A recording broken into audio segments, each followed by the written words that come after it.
Previously, on If You Give a Mouse a Dagger. I stashed it on that mouse boy. The one with the cheeses? He has the map.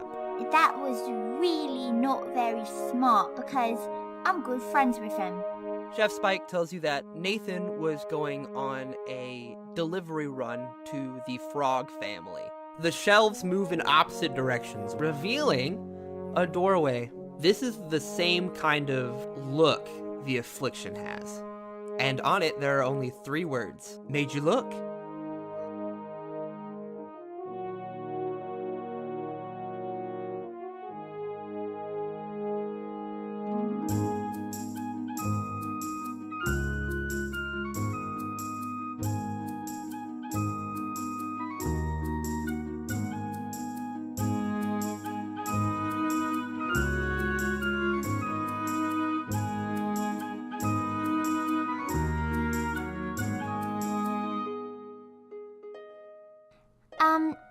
What does this say?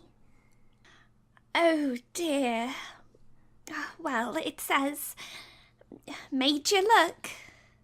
We should return to the jail where Mr. Dollar's being held. He might have some explanation for this paper. Should we really just leave? I mean, looking around the room, is there anything else in the room, or is this glass case the only thing here?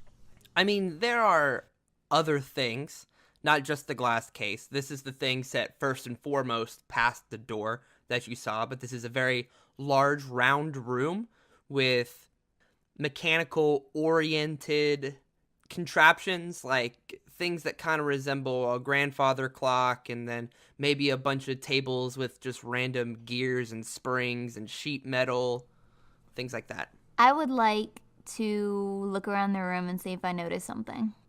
So, is that a roll notice? Yes, that would be roll notice if you want to look Cool. at something. Cool. So you landed a solid 0 on that Great. roll. It's because I'm hungry. Right? You definitely don't find any clues or food. You just see a bunch of things you've never seen before. They seem very foreign to you. Most of it seems very intricate. Is there anything I can fit in my bucket? As in I my mean, there's mouth? all kinds of things you can. Like there are, once again, cogs, springs, gears, tiny things like that. There is something that looks like well, you don't write, so you know nothing about writing or or reading. You don't do any of that. It's not like school. It's something you'd recognize. A hamster can dream.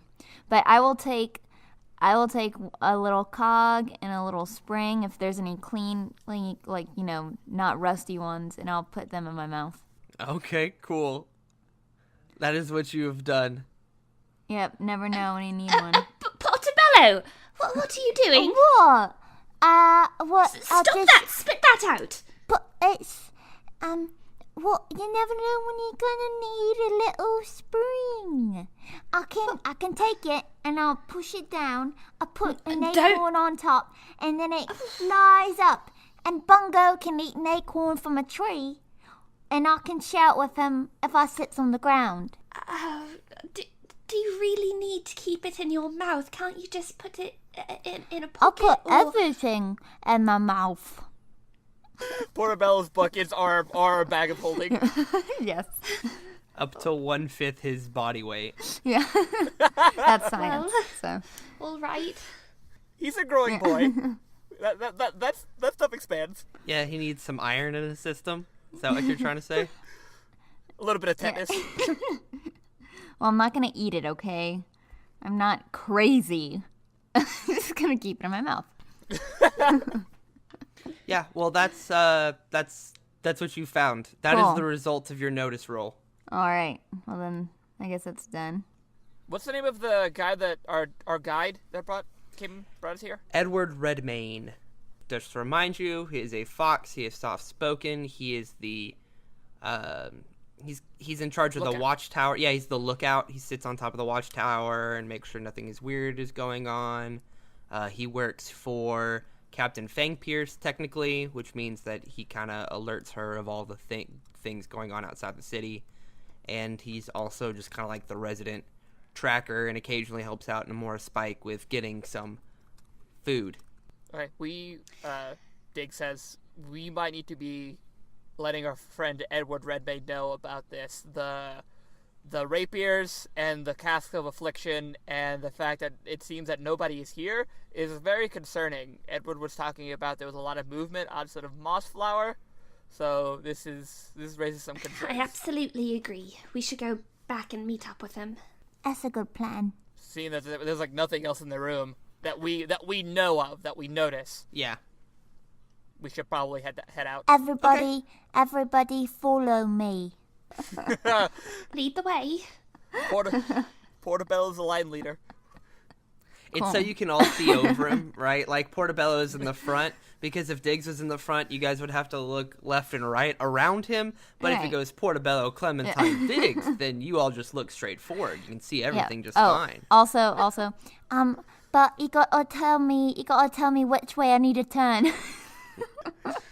Just keep going straight until you hit the Or wall. what? Or what? Follow me. Okay, so you guys make your way out of this secret base all the way back up through the secret tunnel, and then eventually in the garage of the Frog family. Edward! Yeah, standing at the front of the garage is Edward, and he turns to you. What'd you find? What's down there?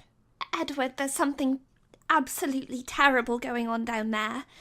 Well, that sounds terrible. I don't know what else I could add. What? Well, it is. That's what I just said. How they have these swords that they seem to be constructing, and the swords act as a sort of baster for this black liquid that they're hoarding in these barrels, and the liquid itself. It's stinky. It is. Eddie, you're familiar with the affliction, yes? Unfortunately, yes. Are the two related? Very. I believe that the black liquid that is basted, if you will, out of these rapiers, is a way of spreading the affliction. If you touch it, I don't know what would happen. As you're saying this, you can see Edward looking down at all the tracks that are still present and pointing at them and counting on his fingers. Just, I don't know, he kind of looks like, the meme of the lady with the math in front of his face. And he's doing some calculations. And then the color flushes. And he says, "We have to get back right now." And then he turns and he starts sprinting down the road. I pick up Portobello and start going after him. Leaving an old lady to just... You're fast! You're a squirrel! All right. Do you want to hop on my back? No, I've got it! You guys are running down this road. Clementine, you're actually keeping up pretty well with... But complaining the whole time. Yes, but complaining the whole time. You can jump on my back at any point, Clementine. You just gotta ask me. Of course, the problem No. with that is that Clementine is ahead of you, Diggs, as you are carrying some heavy armor. You are a sprinter, not a long distance runner. And it's quite a long ways away from Mossflower City. You also have a hamster, right? Put me down. Put me down. Clementine's faster than you. Clementine. I don't think Clementine can carry you. Oh. No, I certainly can't. This is enough. Quite enough. Keep breathing. Just gotta keep breathing. That's what keeps us going. Diggs is saying all the way there. Are you sure he's saying that, or is he breathing? Is he just reminding himself to breathe, but not doing it himself? Keep breathing. That's the key. Breathe. Okay. Just inside. Okay. You continue to run down this road. You pass several of the statues and all of the offshoots and a lot of things that you remember quite clearly from your way over here as you passed by it this morning, and now it's getting closer to the evening. It's not dark yet. It's still light outside, but more like late afternoon. And eventually in the distance, you start to see some smoke rising in the same direction that you are running towards. And after the smoke is visible, about a minute later, you can start to hear faint screaming. Until eventually you run straight up to the gates of Mossflower City. And the scene is complete pandemonium. You see people running in the streets, but you also see people who can't run anymore because the affliction seems to have taken hold and they're moving slowly and just trudging along, covered in this black. You also Don't touch 'em. can see some of it in the streets. Like, there is affliction in the streets from what you can see. And far off in the distance, you see as members of the cult of the Algernon Flowers pulling people out of their businesses and their homes and moving them in the direction of the town square.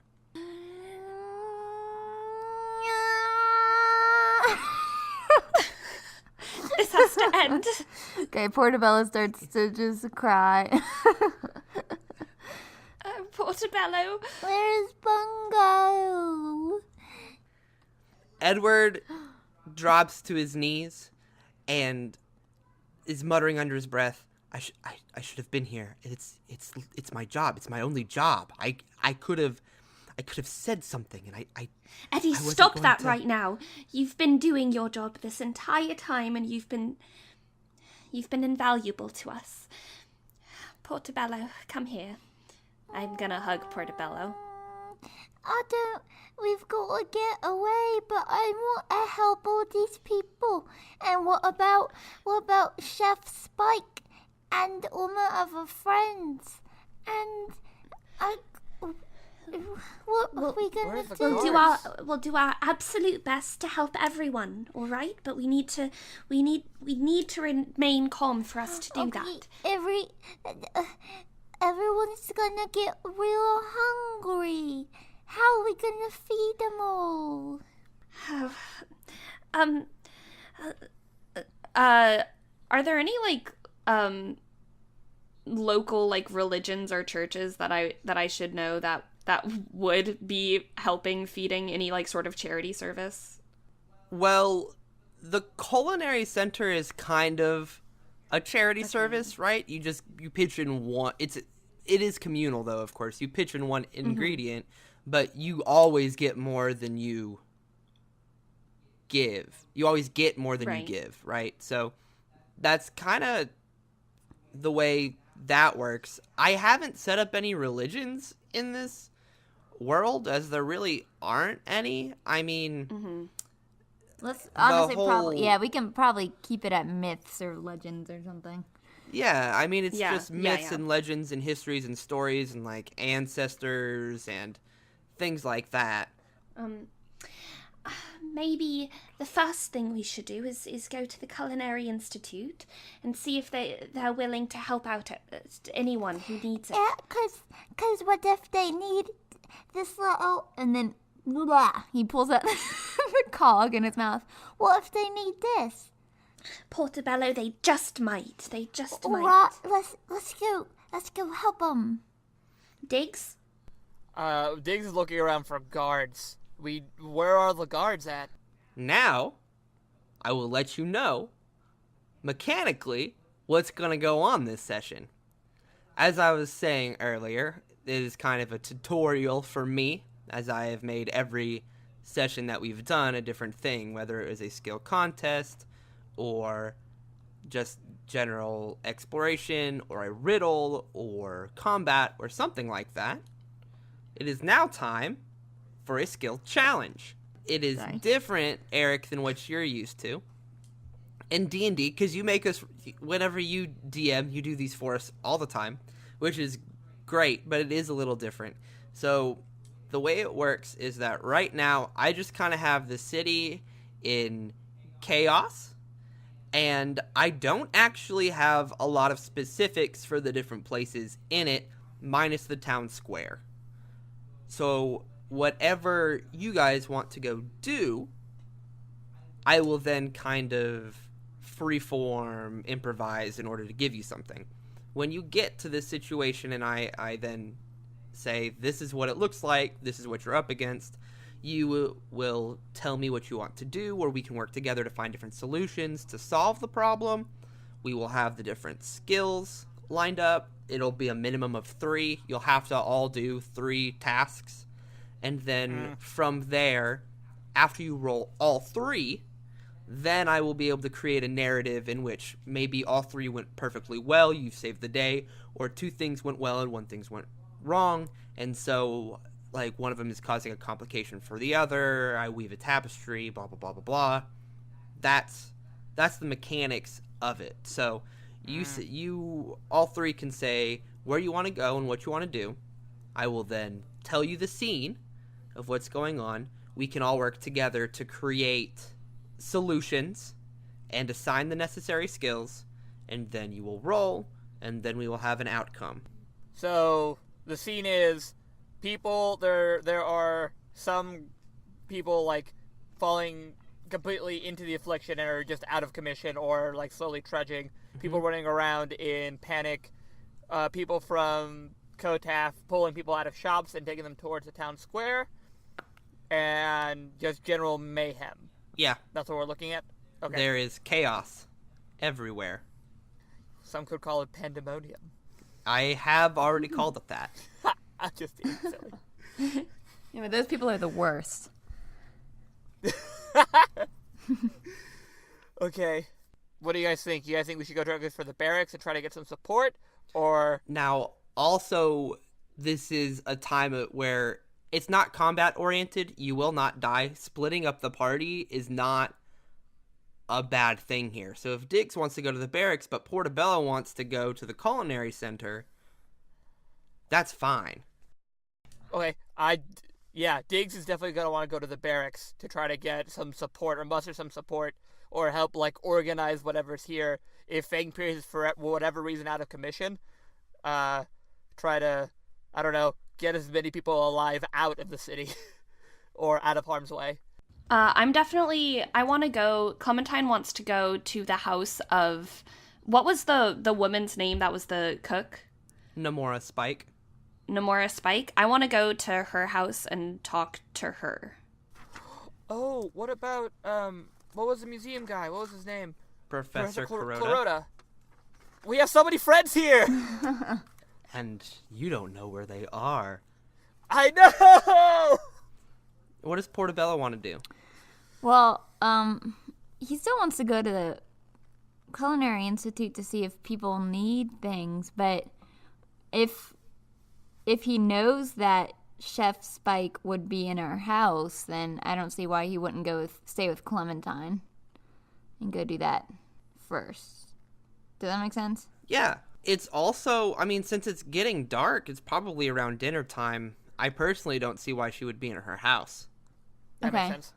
So she's... Why she would or why she wouldn't be? Why she would be in her house. Why she would be in her house. Her job is to cook, right? It's starting to... Dinner hasn't happened yet, but okay, it so would she'll probably be there. Cool, so we can be together. All right, Portobello, you're going to come with me? Is that right? Yes. Yeah, we'll stay together. All right, to the Culinary Institute. Be careful. You too, Diggs. You too, Mr. And Diggs. Diggs starts trudging off. Oh, and Diggs, just come back to the Culinary Institute whenever you're done. Clementine and Portobello, you guys move in the opposite direction of the town square where a lot of people seem to be going, through the market district and to the culinary center, which seems to be, though not an oasis in a desert of chaos, it does seem a lot more at peace than the rest of Mossflower City is right now. But everybody is talking very loudly and arguing, and as you walk up, you can see Chef Namora Spike and Professor Simon Kuroda and Old Man Naden and a few other recognizable people that you've seen in the Mossflower City community talking around tables. They're talking loudly about what to do about this situation. Some people So are they all, like, are they around the same table? Like, are we talking to all, like, if we went over there, we were talking to all of them? Yeah, you'd be talking to all of them, basically at the same time. Okay, Portobello runs up and jumps on the, scrambles up on the lap, probably, of of Nomura Spike, and then kind of scooches himself onto the table so that he's, like, sitting in the middle of all these adults talking. Okay. I think as you do that, I think Nomura gives you a huge hug. Okay. Kind of pulls you in a little bit as she's also listening to the arguments. I don't think that she's necessarily preoccupied with you climbing up onto this table. She is much more preoccupied with what is going on in her city right now. Right. And so are the other adults. And they don't actually take that much notice of you, Clementine, even though a bunch of people will look out of the side of their eyes in order to see you. But they keep arguing. Mm-hmm. You overhear statements like, they've taken the mayor. And what are they doing pulling out of people's houses? Who are these people? I've never seen them before. Why would anybody want to do harm to us? This is absurd. What's a mayor? So on and so forth. Everyone shut it! All right. Do I have their attention? The problem is, Clementine, that no one pays any mind to an old brown squirrel. Oh. So I think as you just walk up and you tell everybody to shut it, they don't pay any mind to you. You don't live there. Hey, I pay mine to her though, and you know what I can say? I'm a tap Nomura Spike's shoulder real hard, which I'm literally doing the air with my hand right now. Hey, she says she needs you. Miss, everybody, my friend's got something to say. Here's the thing, and I have to make this mechanically sound because we are an actual play podcast, not just a storytelling podcast, is that what I'm doing right now is compelling an aspect of Clementine's. Her trouble aspect, no one pays any mind to an old brown squirrel. Now, that means that you have a choice right now, Clementine. What I'm saying is that it would make sense that everybody ignores you, and if you say, that would make sense to me, then you get an additional fate point. Also, you can refuse my compel, in which you give me a fate point, and then that doesn't happen and everybody pays attention to you. No, I think I agree. So I will... So, yeah, no one pays any mind. Okay. Which means I have a fate point, yeah? Which means you have a 4th fate point to add, which will probably help you in the skill challenge to come. However, since Portobello is trying to get Nomura Spike's attention and Nomura Spike does know you, I think that Nomura gets up out of her chair and walks over to you, Clementine. Nomura, I must speak to you. Right, this is just crazy, isn't it? It's absolutely terrible what's happening. But the thing is that, well, first of all, hearing all of you argue about all these rumors and all of these things that may or may not be happening and who's behind it all, while very interesting and absolutely important, pales in comparison to the fact that there are people who are hungry and dying out there, and we need to do all that we can to help them before we perhaps figure out the root cause of everything. Do you agree? Well, we're just trying to figure out what to do. We're not warriors. I know we're not warriors, and you and I, we're natural caretakers. We want to take care of people, and back where I'm from, I took care of many families with the affliction, and I do know of some skills, some treatments that will lessen their pain as they go. If you'd be willing, I could teach you, just some ways to help take care of these people, and perhaps we could we could feed them, teach these families some skills that they can use in their time of need. Look, I agree with you wholeheartedly. However, there aren't a lot of people around here, and in order to get people feeling better and working together, we need people here. So I can set it up as best as I can, and you can help me as best as you can. But these 6 other people are the only ones around the culinary center right now, and so we need more people. And But it has to start with us. It has to start with the people who know what to do and who are willing to do it. So why don't we just start cooking some soup and I've got getting it. the bowls ready? Why don't we start cooking the soup and getting the bowls ready? It's the perfect idea. I'm on it. Perfect. And she turns around and she starts going back to the kitchen. And I think that this can be your task, Clementine. Right. I think that this can be your skill challenge, you setting up this place to help others. That Yeah. being said, what about Portobello? Okay. What about the orphan kids? Well, Gathering the how orphan how kids. far away? Yeah, that's a good idea. How far away is? Did I hear this conversation? Yeah, you would have heard it. Okay. I mean, I think that you probably would have paid way more attention to it than you would. Right. Okay, so the other I'm gonna adults. say, Oh, I know where we've got lots of little hands and lots of help. Yes? Well, they're all my friends and they're everywhere. I'll just have to go outside and do my special little call. And Oh, perfect. all right, here we go. he scampers on outside, climbs up on top of a light post or something, but he's chubby, so he can't really. So he's like, he's like, wait, he's like hopped like 1 foot up off the ground on this light post. And Do you want to be drawing attention to yourself in a siege? yes, like, he doesn't know Okay. any better. And so Fair enough. he like hops up on this little light post and caw-caw, and then and then he hops back down with a big huh, like he hopped up real high before, but he didn't. And then he walks back in and says, They'll be here in about 2.5 minutes. Clementine looks at the clock and she says, "That'll do." You squat down and just wait for 2.5 minutes for all of your friends to arrive, Portobello. However, they do not. Whether it's just because they can't hear you over the crowd of screaming people, or they're scattered to the winds far enough away from the culinary center that they couldn't hear you, or maybe they're just too scared, they didn't show up.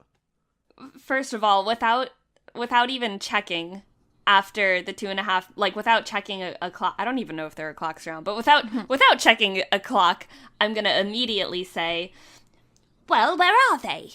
I'm gonna go walk up real close to her and just look up at her and say, I don't think they heard me, but I've got another idea.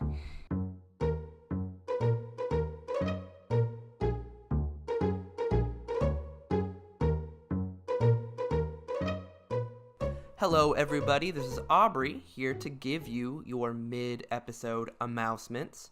First off, I apologize for having the episode out a week late, but we really wanted to make sure that the editing and the music was where we wanted it to be, because it's the last episode of the Down with the Sickness arc, the first one, and we really wanted to make it something special, and I hope that you'll see that in the second half of this episode.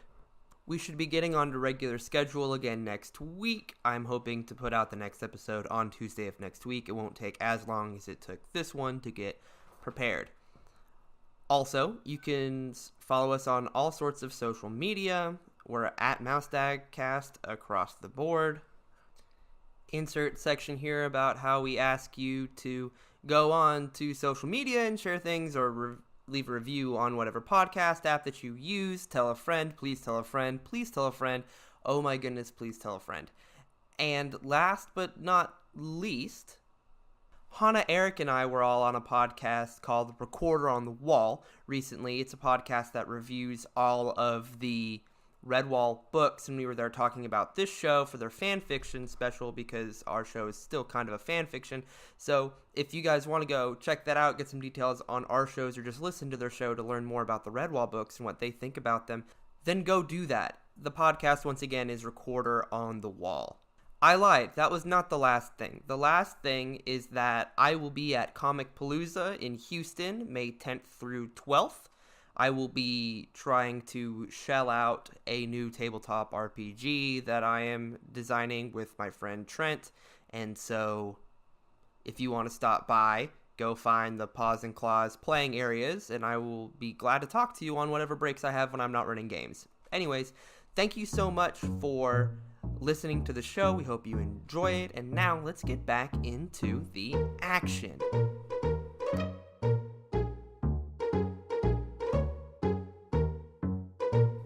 Eric, we're going to cut to you now, to Diggs.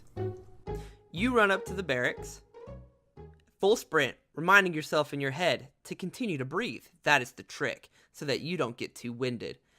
You approach. You see, as the doors are barricaded from the outside to keep anybody from getting out. As you sneak up and you look through the tiny little holes that kind of have windows, it's barracks. People aren't supposed to get out, only go in, so they're not real windows. You can see that the typical guards and the militia members are inside several of the cells. Some of them are tied up outside of the cells. You definitely see Captain Fang Pierce in one of those cells. Patrolling the now militia-filled cells are cult members. One of them having keys. That is a scene that you have to work with right now in order to free the militia members. The next thing we're going to do is everybody's going to list the actions that they want to take in order to accomplish the goal, and we'll assign skills to it. And then after everybody has said what they want to do, then we'll act out all of the scenes. All right. So the first thing that I'm going to do is I'm going to use lore so that I can organize everything, and using knowledge from what's happened in past sieges and how people have needed help, and also my past coming from Waitique / New Canopy, in order to make sure that I am providing things that people need. And I'm going to use contacts to get the word out and to make as many people aware that this is an option for them. And I'm going to use empathy so that whenever people come to the Culinary Institute, they are met with a comforting atmosphere and they feel welcomed. Okay, so this is what Portobello is going to do. Portobello is going to roll crafts in order to fashion a flag out of a broom, his shirt, and his hat. So everything he is wearing, he will be naked if he is successful. So he's going to use crafts to fashion the flag. Portobello is going to use stealth in order to sneakily jump on the shoulders of that large-looking weasel that he sees in the corner of the room, or pavilion, on the side of the pavilion. So he sees this weasel who's got like this excellent build, who's standing next to some shelves. Portobello knows how to climb up those shelves. He's done it several times. And he's going to very stealthily hop onto the hat of this sir without the man knowing. And then he's going to use athletics in order to get from the hat up to the top. And then he's also going to have to roll athletics to probably help out the sneakiness and just kind of do the extra jump to get up there. Then once he's on top, he's going to set the flag and use rapport in order to gather all of his friends together because they all know his flag. So, Aubrey, I have Edward Redmayne, right? Yes, you do. He would have gone with you because he is an employee of the militia and Captain Fang Pierce. Perfect. Okay, so this is what Diggs is going to do. Diggs, using his muscles and being a big burly badger, is going to use physique to rip the barricade off the door. This is probably going to also draw a lot of attention to Diggs, so I'm going to play into that and try to provoke the guards inside to come out by maybe claiming that I'm a badger knight, so I have a lot of expensive armor and equipment and gear that they could probably sell or use, or generally Diggs is really good at infuriating people, so that'd be a good way to kind of get them to come out. My hope is that by provoking them, they won't be paying attention to Edward Redmayne, who could be hiding somewhere, to look for the guard that has all the keys. That way he can grab the keys. Having to face 12 or 14 people, maybe we can use a will roll, so that way Diggs doesn't cower or doesn't have second thoughts about this, or basically just stands his ground on this sort of thing. Or at least doesn't give away the fact that he's scared. Yeah! Just safe face. Mm-hmm. And then if for maybe a fourth roll, we can do fight for Diggs showing off how many of these guards he can take out, or just generally have fun with this. Okay. I like all of these. So here's the order that I want to do them in. I'm thinking that it would be best if we did both Diggs and Portobello before Clementine's. Because I'm cool with that. Yeah, because I think depending on what their whole situations turns out, you might get more people here at this aid station at the Culinary Institute, and that might help with some of your other roles. I think that could work. So Also, it takes time to cook. It takes time to cook soup. Technically, all of these things are kind of happening simultaneously. That's a good point. Yeah, technically. So the way this works is that you will roll each of these skills. I will then take the totals of all of them, compare them to the passive opposition, which is what it's called on Fate, and then I will figure all of that out. So you won't know until I have told you the scene if you are successful or not. So you need to make sure that you use your fate points and your aspects before I tell you what the outcome is. Because the outcome of the scene will depend on every roll together rather than each individual one. Let's start with Diggs then. I think that this would be a good one to start with. Okay, so first one would be physique to rip the doors off, or the barricade off. Yes. Okay. Oh boy, great start. That's a +3 as well.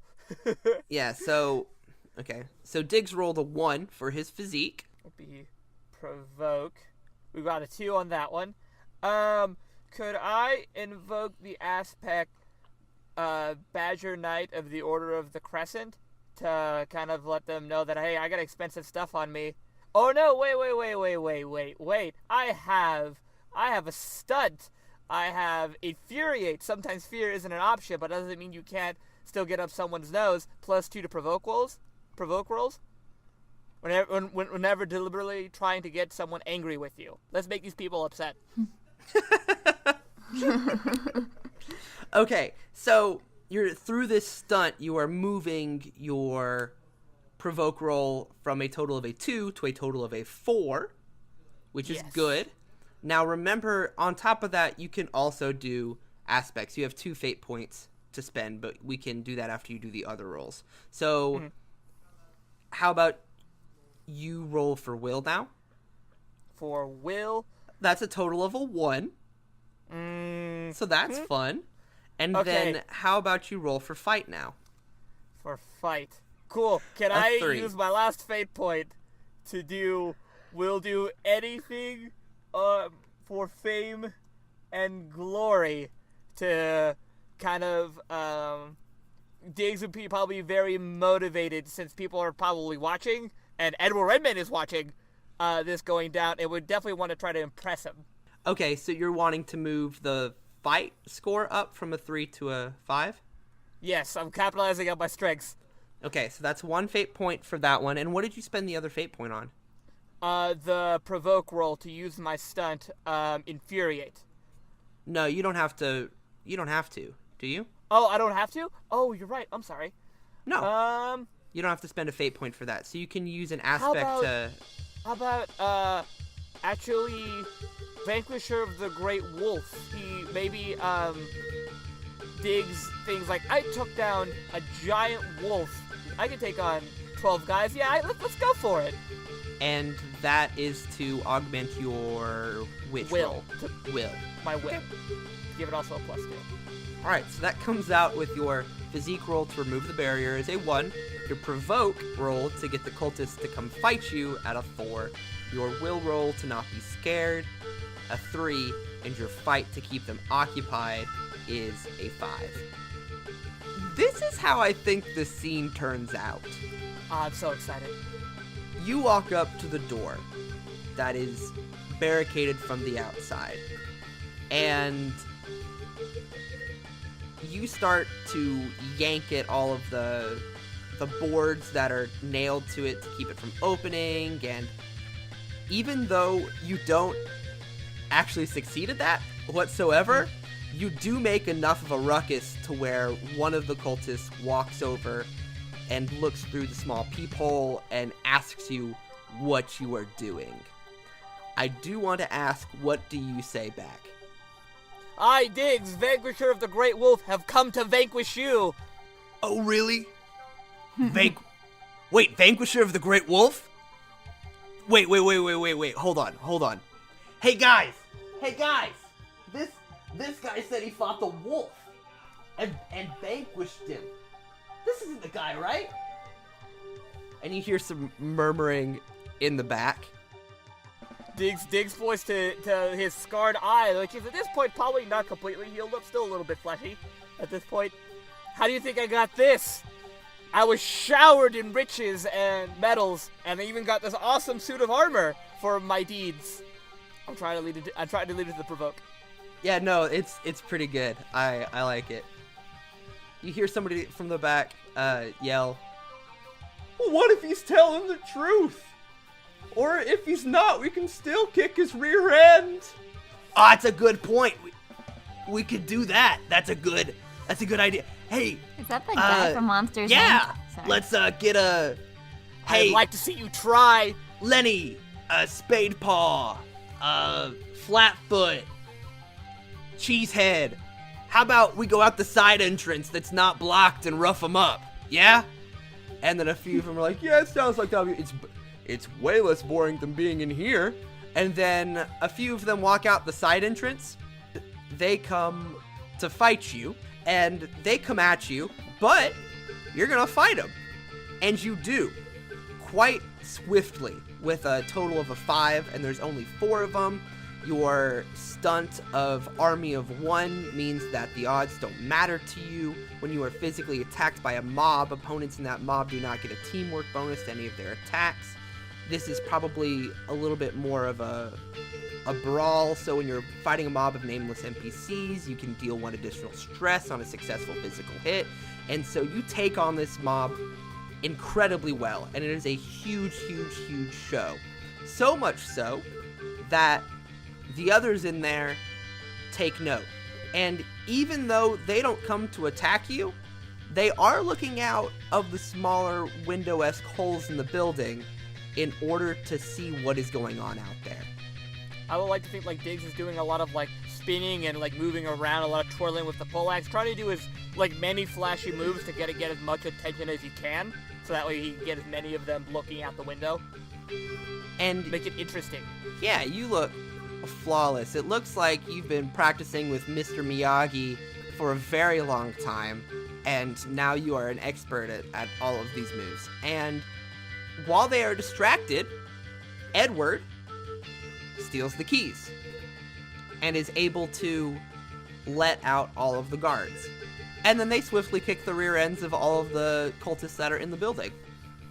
And I, honest to goodness, think that worked out way better because you didn't tear off the barricades than it would have been if you tore off the barricades. Because that only defense? Yeah, that will roll would not have been enough. and more of them would have gone out there. I think that Good. you actually rolling low helped you in that entire situation. That's why I make you roll them all at once.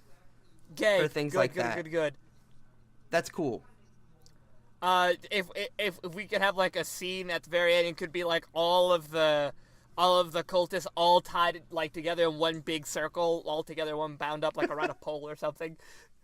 Right. By the time that you walk in, dragging the 4 people behind you that came out to pick a fight, you see is all of the cultists are now in a circle, and the militia is starting to tie them up.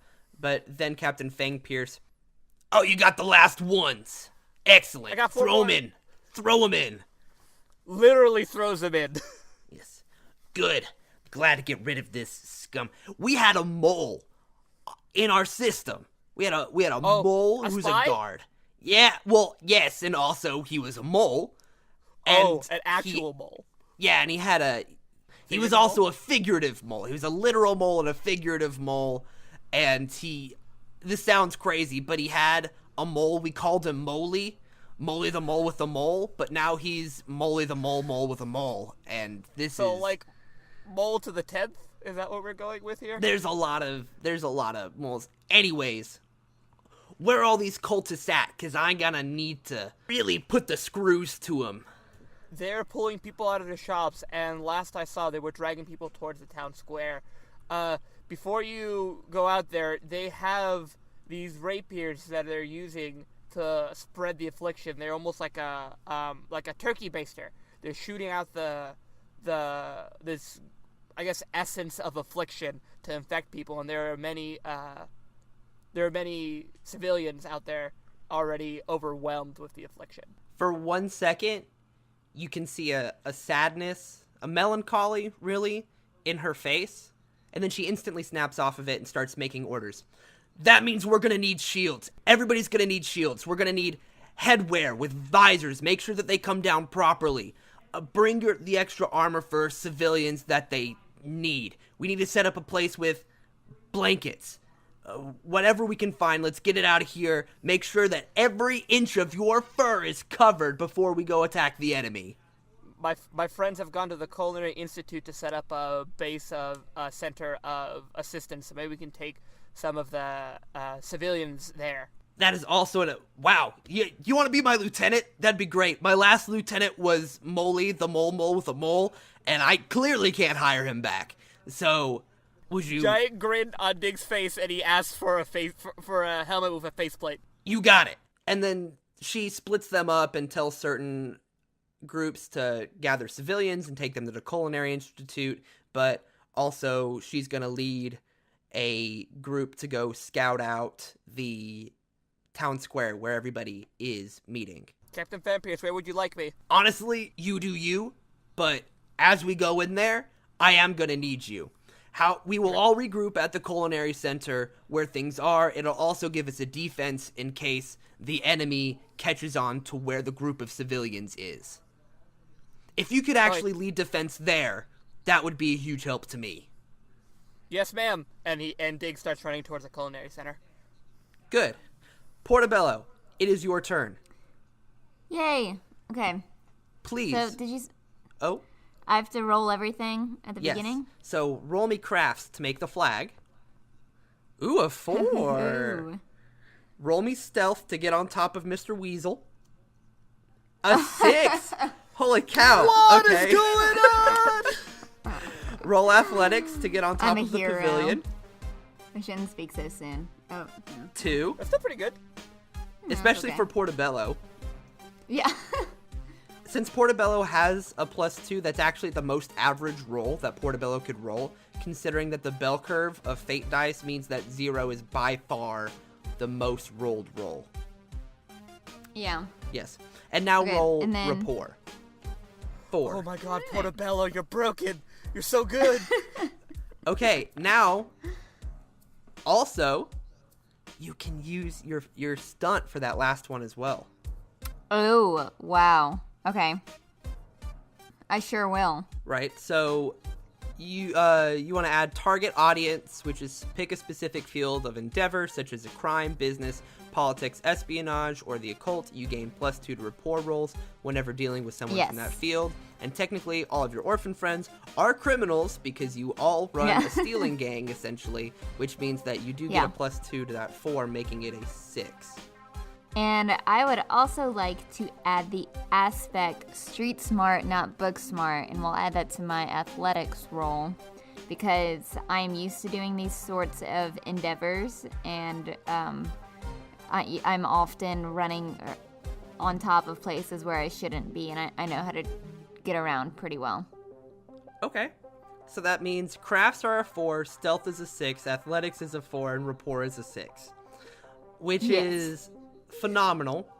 I think that it takes you no time flat to make this flag, and you are so successful that you do get that gear onto the bottom of the flag so that it waves a little bit better, and you were just itching to get out of those clothes anyways, so it's very quick. I think that now I can breathe. Yeah, how do you make your way stealthily on top of this weasel? So there's the weasel's sitting right next to these shelves with like plates on them and stuff. So I go behind all these plates, and yes, I'm a little bit chubby for a hamster, but I'm still a hamster. So these shelves are made for larger creatures. So I'm pretty small behind them. While the weasel bends down to pick something up, I very lightly, like softly, just put my weight on his hat, and then he stands back up, and he doesn't know I'm on his head. Yeah, he says, and the people, hat's a little heavier, I guess. Strange, but right. Not weird. Well, and the funny thing is, this guy must not be liked by the people he's talking to, because he's talking to a rabbit who's just like, and she doesn't care that I'm on his head. And I give her a little wink, and then Mr. Weasel gets up off the table, stands up, walks somewhere, and I just slide up lift up my hand, and it slides onto the gutter, and I just athletically do a chin up onto the top of this building. Just does a muscle up, puts his feet on the top of the weasel's head for as long as possible in order to get yourself momentum to, as you swing backwards, you're able to pull yourself up, holding the flag in your teeth the entire time. Heck yeah. Yeah. And you waddle up there, and you get up there, and you plant the flag, and as soon as you do... Wait, I give it a little kiss, and then after I give it a kiss, I decide I just want to lick it. So I lick the broom. What? Well, because he thinks that the wind is going to send his smell across the city, too, and it's going to help. He has a very distinct tongue smell. And all the other little orphans know it. Yeah. Well, yeah, Portobello, this is science to Portobello, so no telling what he's thinking, but... About 10 seconds after you do that, you see as the faces of several of your orphan friends pop out of the various hidey holes and windows throughout the city, sniffing along, and they're all whispering to themselves. They're all talking to themselves. That smells like Portobello's tongue smell. And then they look over. Portobello's out there trying to get us. Come on, gents and lady gents. We gotta get to Portobello. He made a flag out of his shirt. And then a few of them, I want to make a flag out of my shirt. And then several of them take off their shirts and hats and try to make flags with them as they run over and scurry over to the culinary center. You have raised your army. Portobello is just looking at all of his naked friends running over, swinging their shirts in the air, and he's counting on his finger. 1, 3, no, 2, 3. Another, and there's 3 more, and that's about a lot. Perfect math. Okay. It's a good thing he can count to 3. And once they're all there and they're all listening to you, what do you tell them to do? All right, here's what we're gonna do. We're gonna walk over here, and this here lady, her name's Miss Clementine. She's gonna tell you what to do. You will give her respect. And he does like this little, like, hand sign. You know, it's a gang sign, and they all do it back to Portobello. They're like, respect. That's so cute. I can't handle it. Okay, Clementine, You've got minions. All right. you have minions. Tell them what to do, and then we'll do your roles. In order to tell them what to do, I feel like I first need to know what that The is. hand sign. Well, know what to tell them to do. So, because that's involved in the lore part. Okay. Yeah, Okay, I don't know. So then how about you just roll them for me, and then I will tell you how well you tell things. Anyways, Okay, go for it. cool. Roll lore. That's fun. A 2. Oh Could've been wait, better. I think I rolled the wrong. I mean, we You still didn't use roll that a roll. skill. Yeah. Was it the right modifier? Yes, it was the right modifier. Okay. Yeah. Now roll contacts. Another 2. Rolling 2s, Clementine. Oh, Empathy? and for contacts, I do want to use the stunt. The strength of one becomes the strength of many. Because even though that stunt is kind of used in the context of a question, like if I ask a question to one person, it'll eventually get around to everyone and be answered. I want to use that instead to get this word out so that, like, no matter what, eventually pretty much everyone is going to hear that this happens, that this place exists. It'll just take however long. Yeah. I think that's fine with contacts. I'll give it a bonus of a +2, essentially. Cool. Making it a 4. And empathy. Ooh, a 5. And with empathy, well, I actually don't know. Okay, actually, I'm gonna put this. Can I use that? Can I use elderly advocate for the downtrodden, that aspect, on the first part of this, which is while I'm the lore advocating? Yeah. Well, while I'm talking, less on the lore and more like while I'm talking to all the young orphans, since I'm like advocating for the downtrodden and to the downtrodden, in this context, I'm like, that is what I am. I am being an elderly advocate, telling them what to do and how to help people.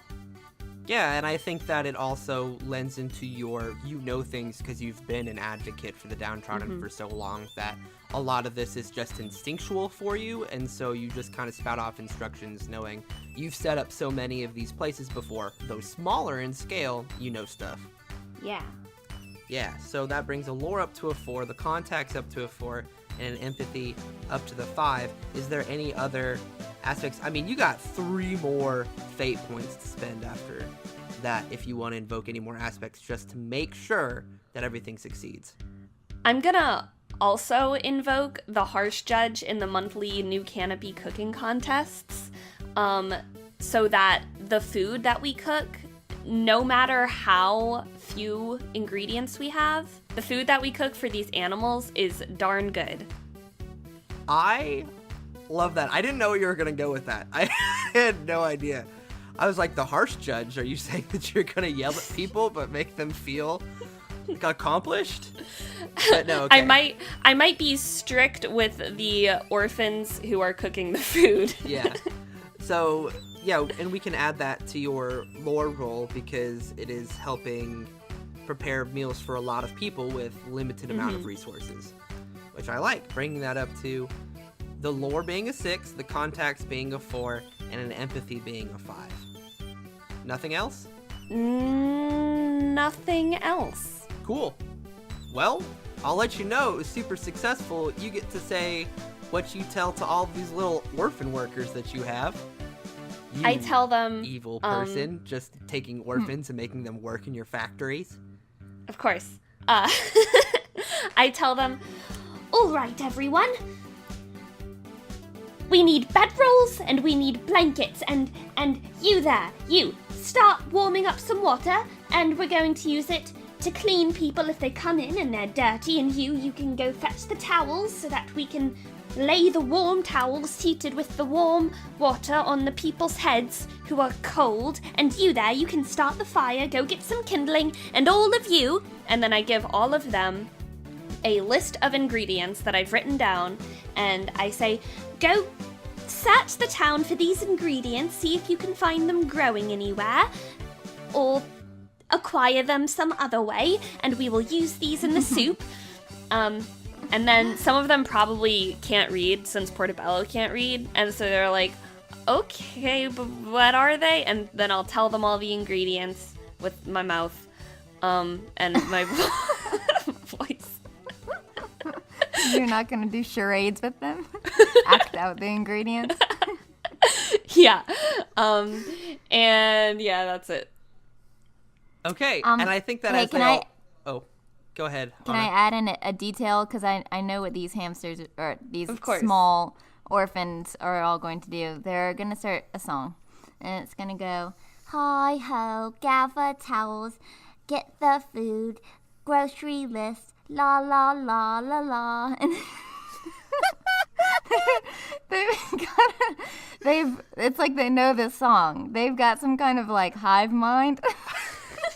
They all start chanting it in unison. It's getting a little bit creepy in here. Yeah, and Portobello's just kind of going along with it like he knows the song. The strength of one became the strength of many. I think this is when Big shows up with a few of the militia folk. What is going on? I sing a song, Diggs. I sing a song. Watch, try this. Stoke the fire, get the wood, la la la. You try. It's like it starts to become infectious, and then Diggs suddenly starts to know the next parts of the song without it, because attached to the hive mind. Yes. And Clementine's eyes are twinkling. She's tasted pride, and she loves it.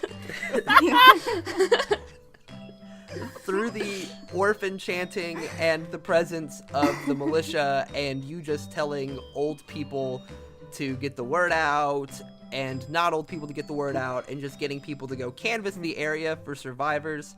Right, and especially with the contacts, we're especially targeting probably more older women like Clementine and like Namora Spike, who have mostly just been like working. They're older, so they've mainly just been in their houses with their families, and they don't like have like jobs anymore, and so they've probably felt a little bit restless and like they don't have very much to contribute, when now they realize, oh my gosh, I have so much to contribute with all of my spare time.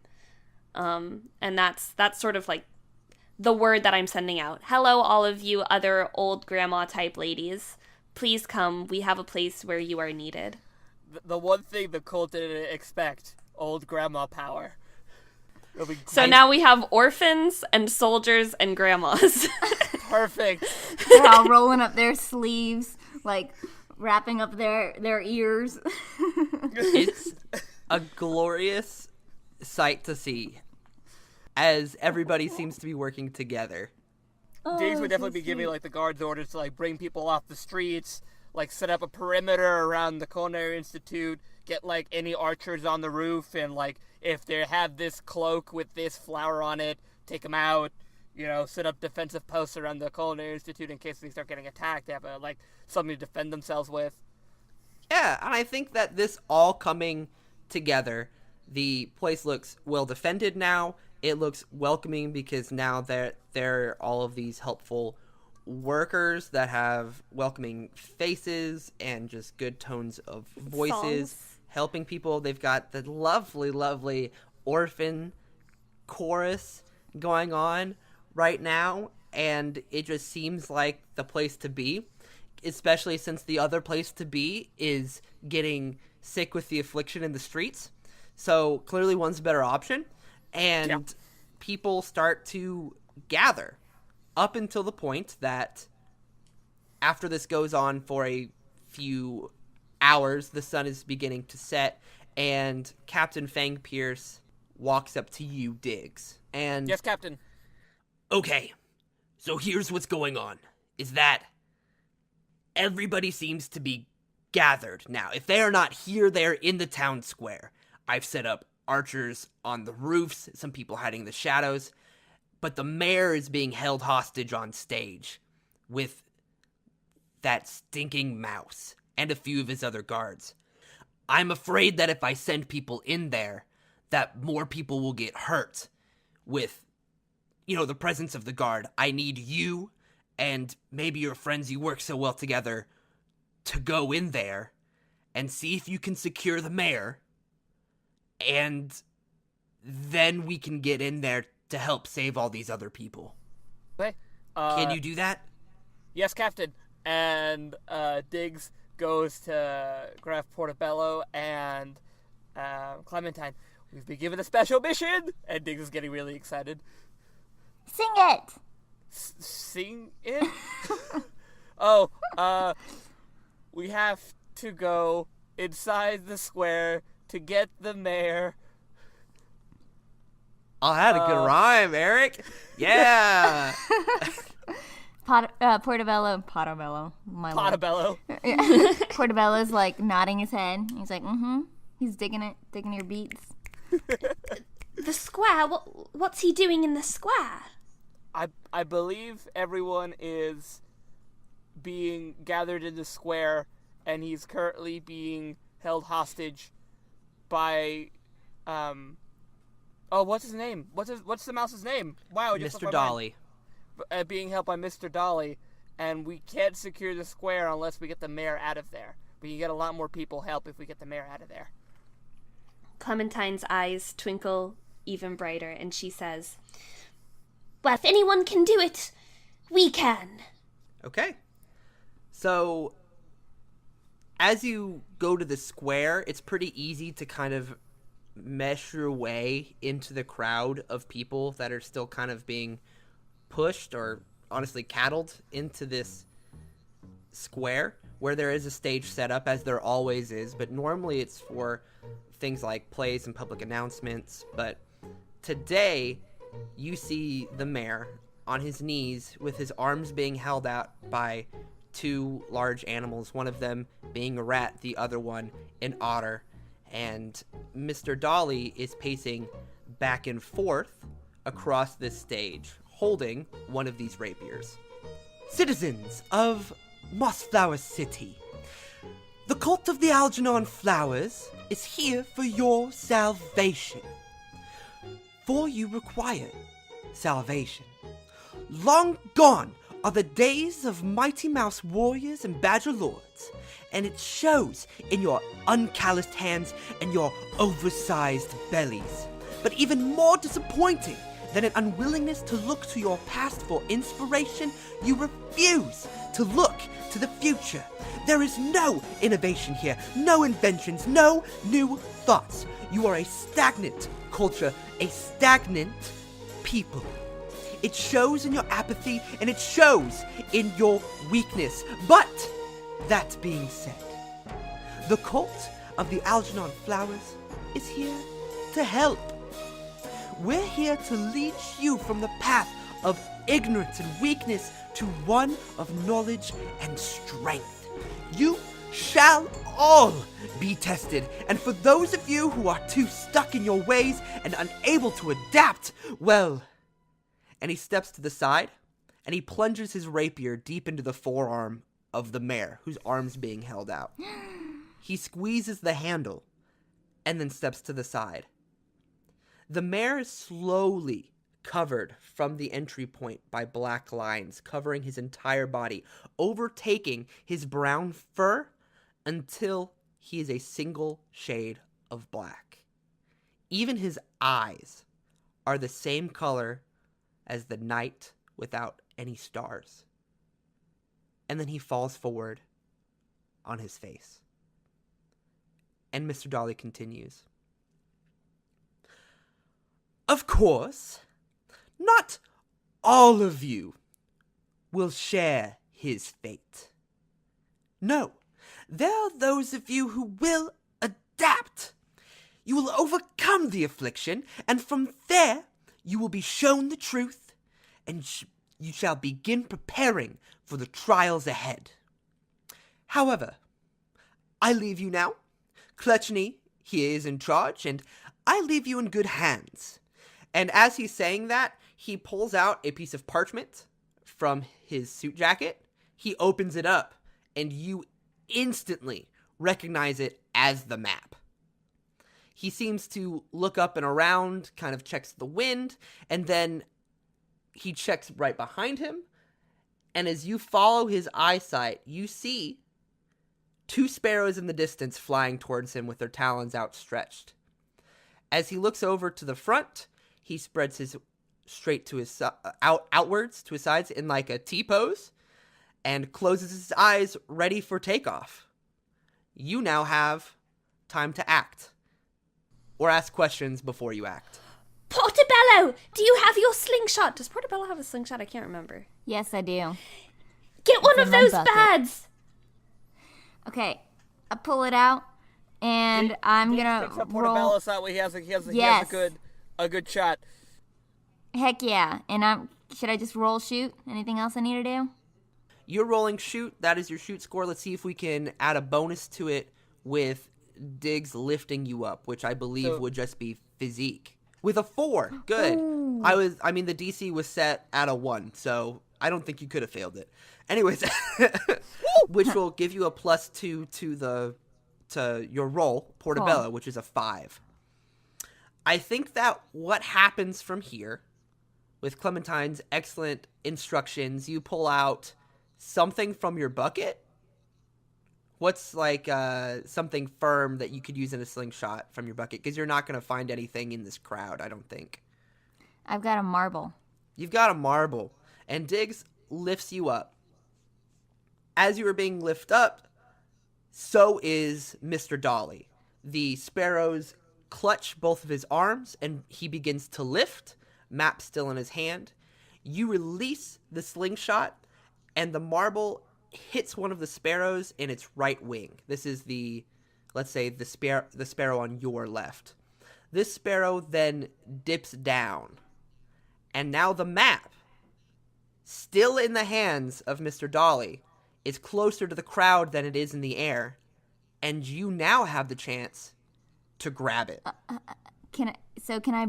Would that be stealth or burglary? That would be burglary. Yes! Which is good for you, which is awesome.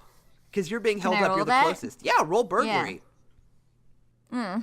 Okay, well, a 2 is not what we had hoped for, but it is enough to get you part of the map. So, you reach up to grab it, and you do get a hold of it, but instead of getting the whole thing, or even most of the thing, you tear off, I would say, a solid 1/5 of this map in the corner. But then he just flies away. And at that moment, with him being gone, you can see arrows starting to fire as the archers on the rooftops are trying to get the sparrows away. The militia then charges in at this moment in order to round up the rest of the cultists. I think Diggs would also, like, seeing arrows being fired, probably bring Portobello down and try to make himself, like curl around both, like, Clementine and Portobello to shield it with his plate armor. And so all of this commotion happens. There's some fighting going on, but it doesn't take too terribly long to take control of the situation. And then it seems to be the closest thing to normal that there has been. A lot of these people aren't hurt, but you still take everybody out back to the Culinary Institute, which has now been set up as a place of aid in a different way than it was before. And I feel like Clementine and Portobello and Diggs, you just kind of go back to your duties for a little while until the dust settles, and then